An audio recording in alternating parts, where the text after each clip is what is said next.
What's up, guys? It is me, Insanity, here, and I have the pleasure of having the singer Jeff from Capture the Crown on the line with me, and he apparently just woken up there. They had a long drive up to Vermont. So, how's it going today, brother, man?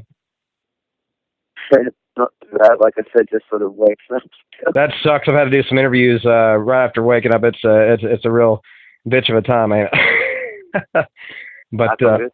hopefully I'll keep you entertained, man, and keep the audience entertained here, and we'll get through this, man. By the way, I wanted to say first, congratulations on the new album. I actually got to review it, and I got to tell you, man, it's a lot different than what I was expecting, but it's simply put, it's a masterpiece, and you guys got a lot of different elements in there, a lot of different stylings. So congratulations on that. Thank you. So what's the response been like from the fans and everybody, the past fans that knew your old work? Have you got kind of mixed reactions with the kind of different, almost different direction you're going in and all the different styles, or how's the reception been?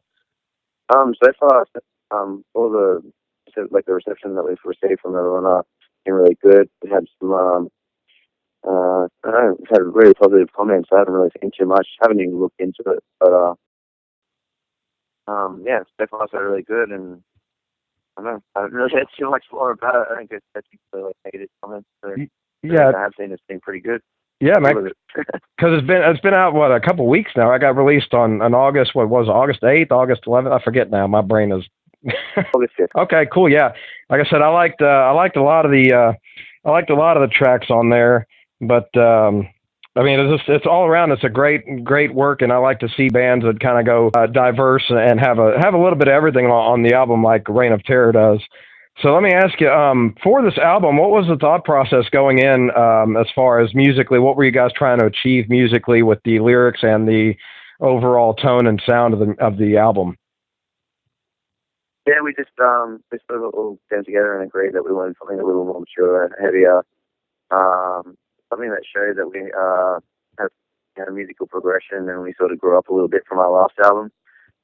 I think that was the main thing that we sort of talked about, and then we just sort of went to the studio. Well, we wrote somewhere on the road, and then we went to the studio, and I guess how the album came out was just, what we were all into at the same time, like at the time, and I guess it came out a little more heavier and more raw, and I guess picked up some things along the way from Taylor and Matt Good working with us in the studio, so that was always helpful. And yeah, that was about it.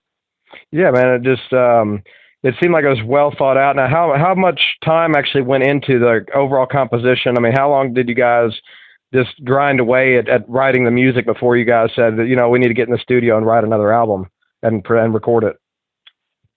We're like sort of dabbling on like things like we're writing like through tour. I guess like Jai was like writing stuff we were on tour for like, I don't know, feeling maybe even like a year before we even went to the studio.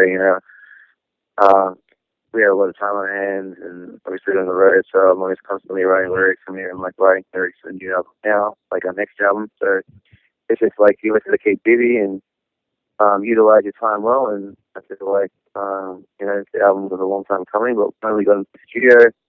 I believe it was beginning of this year, and took I think it was like 45 days to record, but unfortunately we had to go on tour halfway through recording, so we pumped out all the instruments, the studio, got the structure of the songs and all that together, and then when I killed it, I then came back and I did all the finishing touches,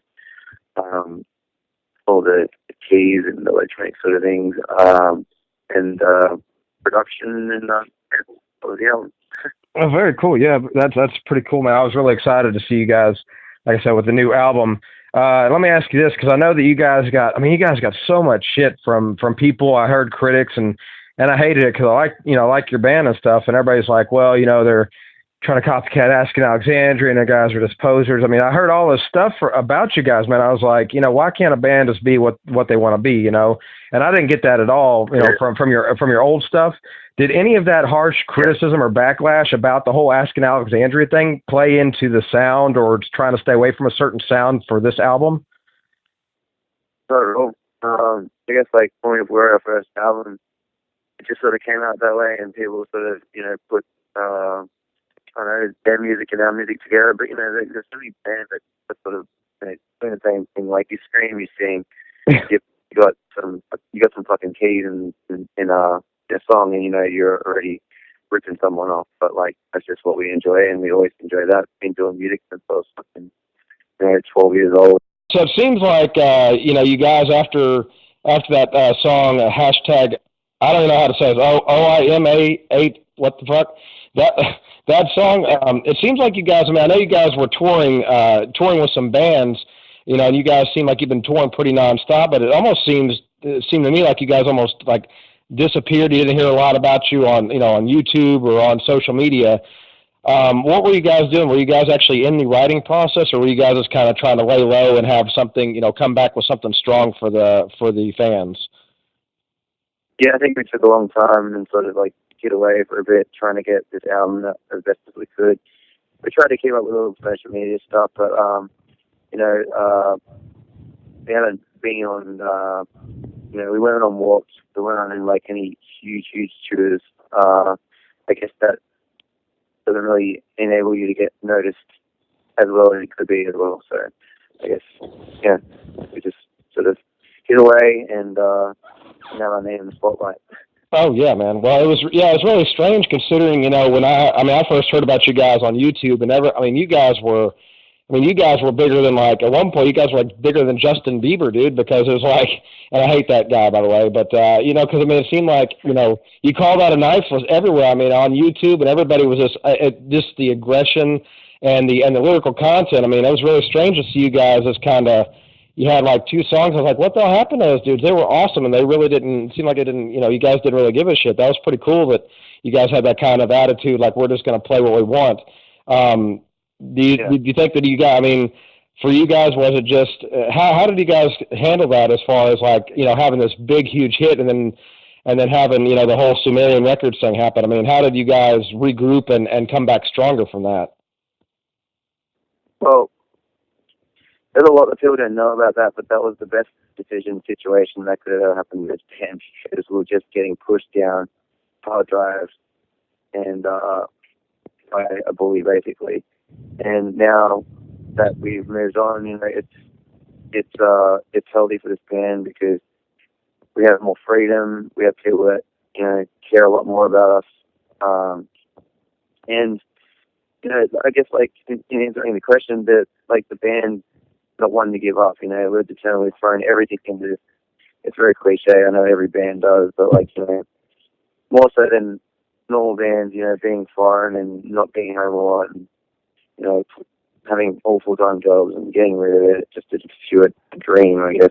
A dream that doesn't make any money at all. Yeah. I think people understand that. There's no money in the industry at all. If you're a musician, you're not going to make much unless you've made it big, and that's not much at all anyway. Yeah. I'm being paid once since I've been in this job, and that's 3 years now. So you can sort of tell, like, it's not fucking easy at all, but, the love and the passion that we have for this and the connection that we have,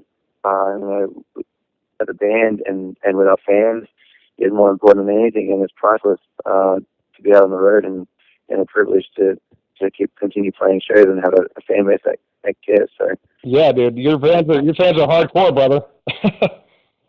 Yeah, that determination sort of gets through, and the love for music. Hell yeah, man. Yeah, because I definitely know, like you said, there ain't a whole lot of musicians that are doing this shit because they want to get rich, because there's no money.